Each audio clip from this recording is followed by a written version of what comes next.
Welcome to EPG Pathshala. I am Tanushree Chaudhary from Netaji Subhas Institute of Technology, University of Delhi, and today we'll be having a module on second wave feminism with contributions from persons like Simone de Beauvoir and Germaine Greer. This module will look at the second wave feminism, and it will provide a definition of what feminism is and also delineate to the different movements or stages in feminist movement. It will also outline the major, the contours, the shapes that the movement took, and mention some relevant figures and key campaigns in all these different stages. It will also delve into second wave feminist movement, basically also discussing their books, The Female Eunuch, and concludes with a little bit on anti-feminism and some criticism of feminism. So what does feminism mean? Is there just one kind of feminism or many? Should we use the word in a singular sense or plural? At the outset, it must be established that there is no one history of feminism. In fact, the way feminism has developed, it emphasizes upon how different women have very different experiences as well as contexts in which they encounter these experiences. One single narrative is by no means capable of encompassing these varied women's divergent realities. That said, we still need a broad definition of feminism to relate to the reader what it is about. It can broadly be defined as a set of challenges to women's oppression and marginalization. It must be established here that these challenges may be thrown at various levels. While for some women it must be difficult to gain access to schools, for others it can be impossible to read the same subject in schools as the male students. While some women fight sexism at home, others fight it in the workplace. What it tells us that while experiences of subjugation might be different, it is the one common thread of oppression that brings women from varied backgrounds together. That, however, must not lead us to assume that all these women who come together have one common version of oppression they are fighting, or that they are all equally affected by it, or they come together to show up a single kind of feminism. It is differences such as these that have led to the compartmentalization of the feminist movement into three different waves, as they are popularly called. Very briefly, first wave feminism refers to the period of activity during the 19th century by early 20th century in the US and UK. It concentrated on the establishment of equal contract, parenting, marriage, along with property rights for women. The second wave feminists perceived women's cultural and political equities as entangled in a common matrix. Women under this wave were persuaded to see that their personal lives remained deeply politicized and also reflective of the sexist power structures. Carol Hansch's slogan, "The personal is political," is often considered emblematic of the second wave. Third wave feminism surfaced in the early 1990s in the USA as a reaction to the perceived fiascos of the second wave and also to the repercussions of the initiatives and campaigns installed by the second wave. Third wave feminism differentiated itself from the second wave over questions of sexuality, challenges to female heterosexuality, and the celebration of sexuality as a means to attain female empowerment. As already outlined, feminism borrows from the kind of challenges that specific women have thrown towards the specific kinds of oppression. So what exactly makes a challenge feminist? What exactly is feminism? What are the concepts it relies on? As a term, feminism became popular long after women began interrogating their inferior status and demanding substantial changes in the same. Does this mean that all actions emerging as challenges must be seen as feminist? Or is feminism to be seen as a collection of thoughts and activities wherein each component has its own distinguishing history and practice? From Mirabai questioning social structures to women reporting the dowry, demanding would-be husbands to the police, we have had innumerable instances of women rising up against what they feel to be an oppressive or marginalizing act. Let us say then that feminism is a specific consciousness that encourages women to identify and thereby challenge those structures and ideologies that seek to oppress them. It is the feeling that women are treated unequally in all the spheres of life and the sentiment that something needs to be done about it very actively. 14th century Europe witnessed broad, far-reaching changes. A novel way of being and thinking was inaugurated. Feudalism diminished gradually and new ways of economic organizations emerged. Trade became pivotal and society, economy and polity were getting organized around it. The state was required to become more concrete and centralized. That is, to organize and generate revenue. Develop a well-organized army to fulfill the mercantile capitalists' need for power. For law and order on trade routes. With earlier feudal ties weakening, new ways of organizing social, familial, and religious life began emerging. The individual, state, and society came to be conceptualized in new ways. Not surprisingly, then, women were also getting influenced by these changes. Feminism, then, may be defined as a response to the challenges and opportunities ushered in by modernity. And like most things, it remained unequal for women. England witnessed a sharp distinction between the public and the private during the second half of the 17th century. With agriculture changing its nature and wage laborers increasing in numbers, a division between the public world of employment and the private world of the home also got put in place. Women were increasingly out of work as economic activities shifted from home to new destinations outside the home. For the first time in recorded history, the public and the private were divided sharply, and women's role in the new division became a matter of debate. Capitalist modernity, therefore, served a limit to women to the private sphere with adverse impacts. Questioning this obvious limitation or rejecting this public-private divide is owed to feminist ideologues. This is what makes feminism modern. Voices like Mary Astor's use the classic liberal discourse to assess the impact of these changes on women. She asked that if every human being has a rationality and deserves freedom of choice and autonomy, what explains the systematic exclusion of women from the system? Unfortunately, Astor was excluded from public memory of the 18th century English history. Other women too articulated similar concerns, signifying that women had begun to consider themselves to be a group with a similar mission of acquiring answers to similar questions. These voices, however, did not defy the existing social and economic arrangements that marginalized women. For instance, there was no whole-scale questioning of gender division of labor. With the American and the French revolutions creating a context for questioning all accepted norms, by the second half of the 18th century, women too began interrogating the basis of their extensive inequality. Philosophers of revolution spoke about freedom and human rights of men, but they failed to extend it to women. Mary Wollstonecraft demanded the women too should be recognized as possessing the universal faculty of reason. She rejected the public-private divide deployed by the liberals, but as Carol Pateman has suggested, like most other liberal feminists, Wollstonecraft couldn't resolve the dilemma of demanding women's citizenship on gender-neutral grounds and simultaneously recognizing that certain qualities and roles possessed by women must necessarily be seen differently. During the second part of the 19th century, anti-slavery struggles acquired momentum in the USA. It gave women a chance to absorb ideas of freedom and dignity, with the result that issues of gender and race came to be spoken in the same breath.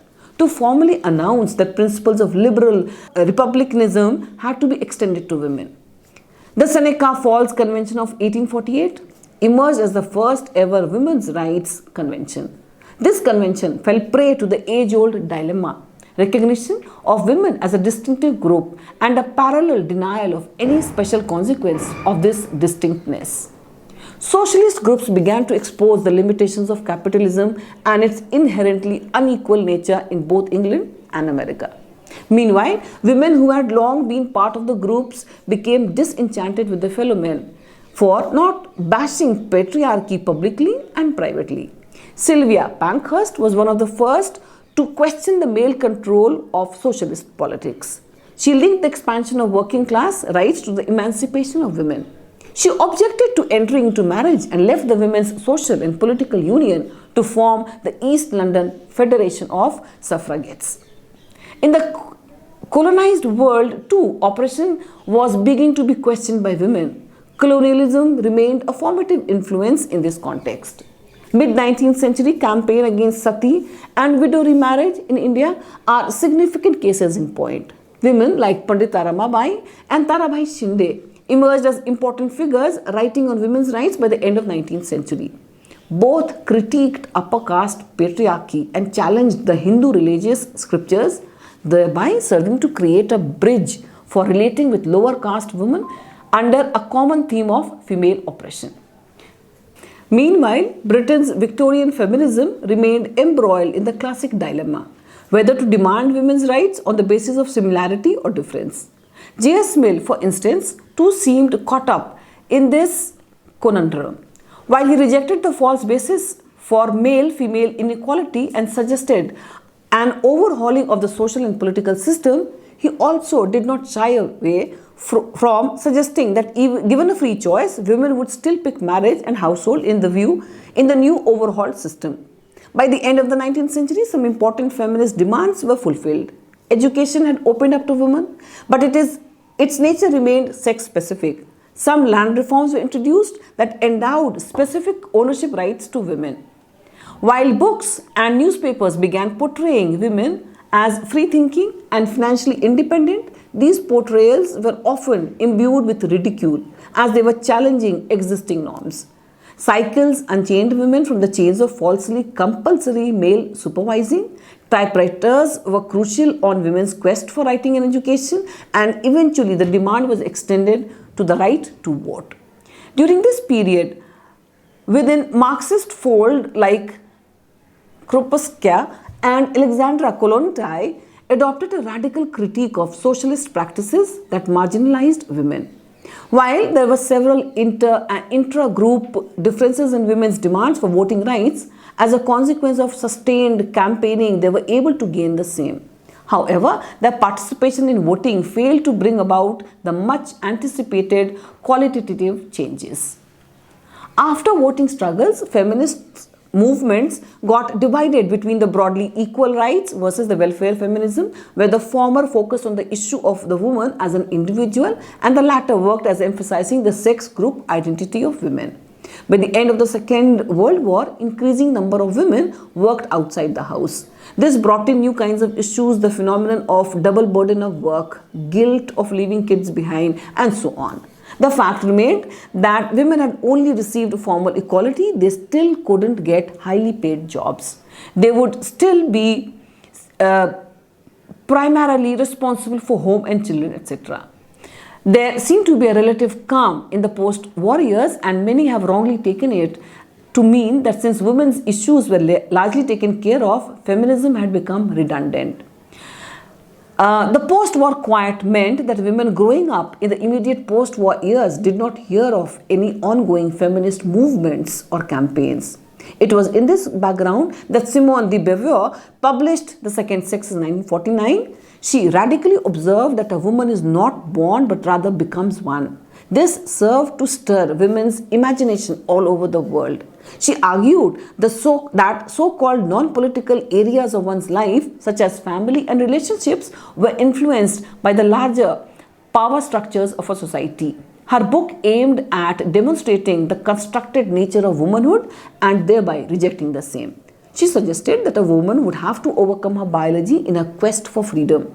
Incidentally, this sharply contrasts with radical feminist positions that seek to celebrate women's body. The main argument of the second sex remains that women have been caught up in a relationship of long-standing oppression to men through the relegation to being men's other. Beauvoir contends that the self needs some otherness to ably define itself as a subject. Hence, the category of the otherness is mandatory in the creation of the self as a self. However, as discovered by Beauvoir, men who take on the role of the self consistently categorize women as the other. It is never the other way around. As Beauvoir explains in her introduction, woman is the incidental, the inessential, as opposed to the essential. He is the subject, he is the absolute, she is the other. Beauvoir writes that human existence can be seen as an ambiguous interaction between transcendence and immanence.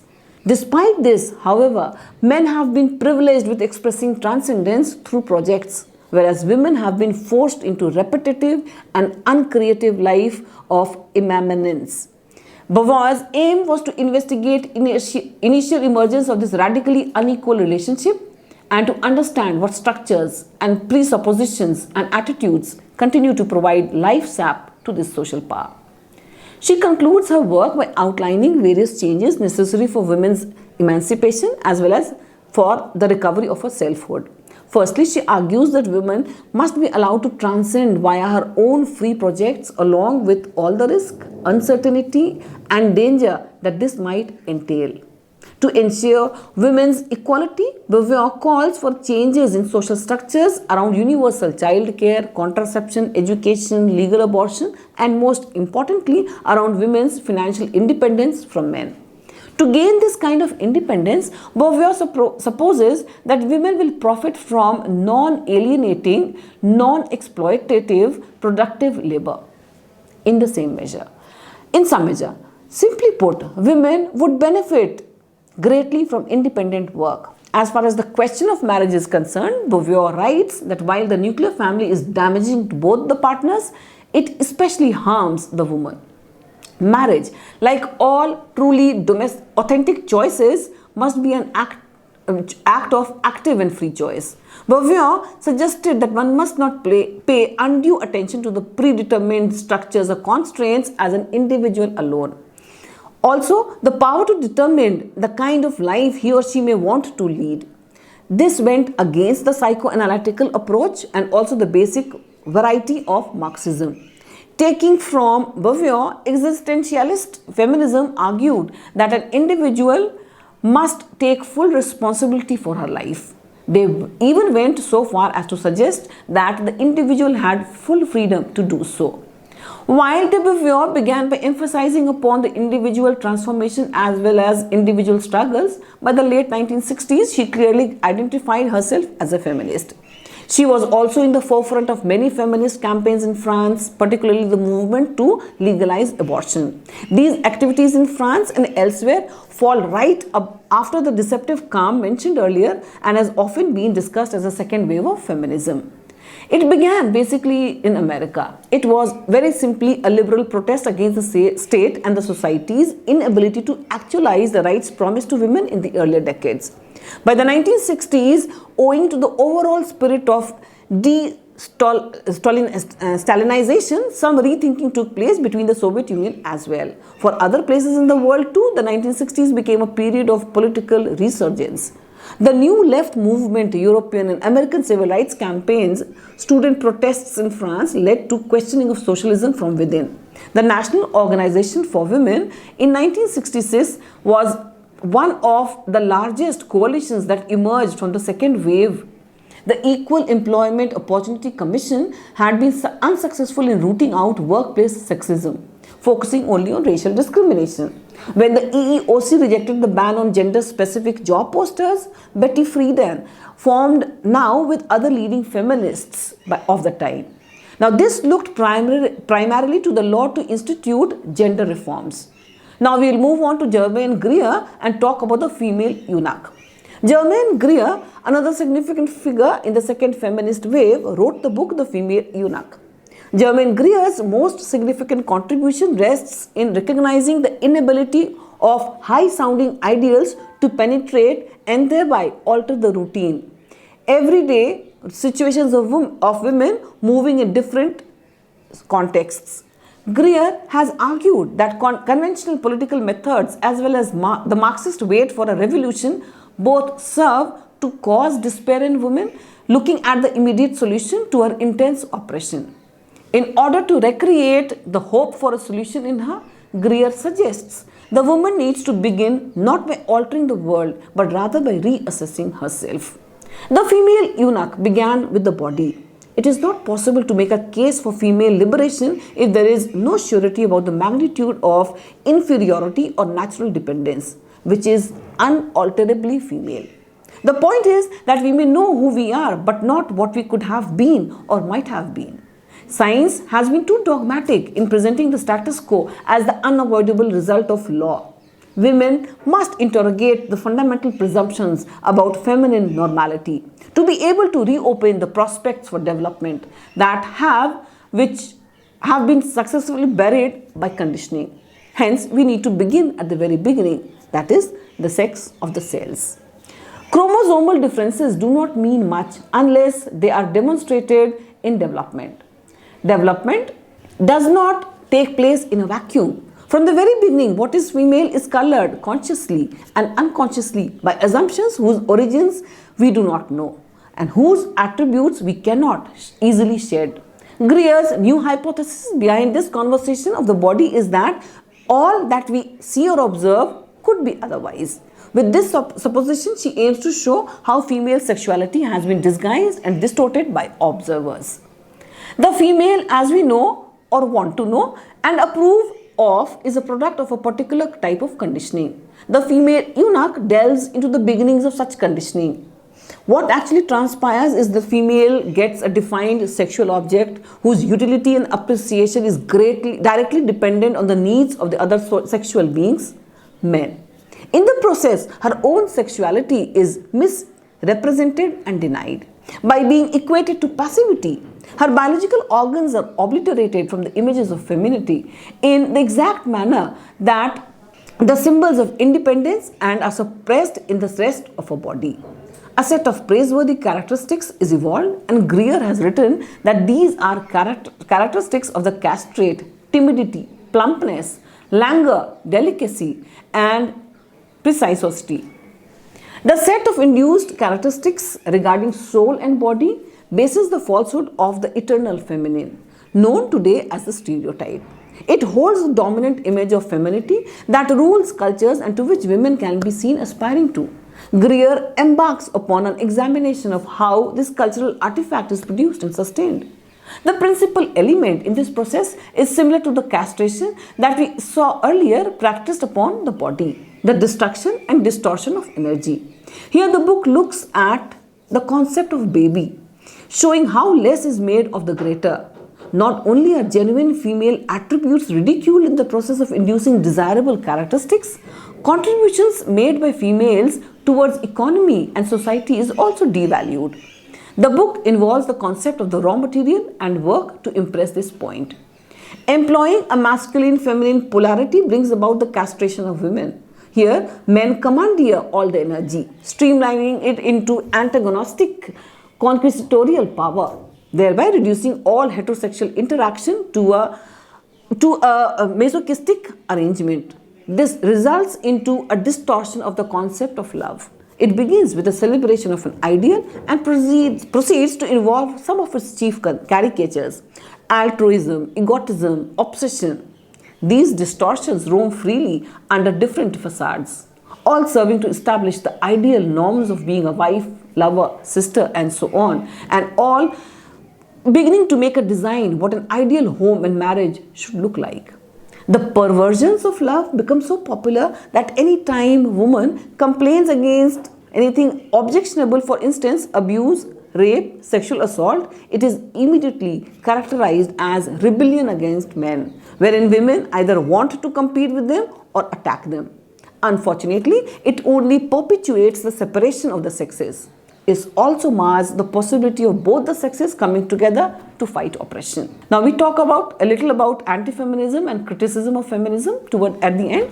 By the 19th century, anti-feminism focused primarily on opposing women's suffrage. Subsequently, those who opposed women's entry into institutes of higher learning argued that education would be too much of a physical burden for women.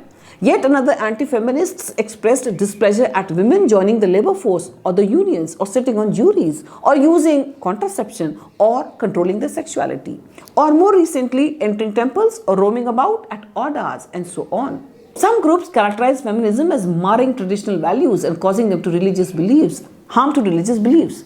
forcing, encouraging women to commit sati, telling a woman to continue in toxic marriages as divorce makes a woman less worthy of respect. Suggesting that raped women are walking zombies, as was a comment made by a recent woman MP, are just a few pointers of this ideology. Very simply, every time a woman seeks to break out of archaic norms and oppressive structures, there emerge a large group of people with their usually uninformed opinions about how a woman should conduct herself, what she would wear, who she would be friends with, and what should be her preferred times of travel, what should she think, as was the case of Gurmehar Kaur. Beauvoir's The Second Sex and Greer's The Female Eunuch, through the different strategies, seek to bring forward this point, how women are relegated and not just to second-class citizenry but also to second-class human beings with no freedom and autonomy at their disposal. Beginning with the first cells that constitute female forms, societal standards of what is approvable and acceptable and what is reprehensible and also punishable seek to supervise every single moment of a woman's existence. Feminism lies both in recognizing it and gearing oneself to challenge it. So with this, we come to the end of the module, and we have seen the strides between feminism and anti-feminism. People would be able to organize themselves better once The Making of the Eunuch and the other books that have been mentioned here are reread. So for more help, you can log on to this EPG site. Thank you.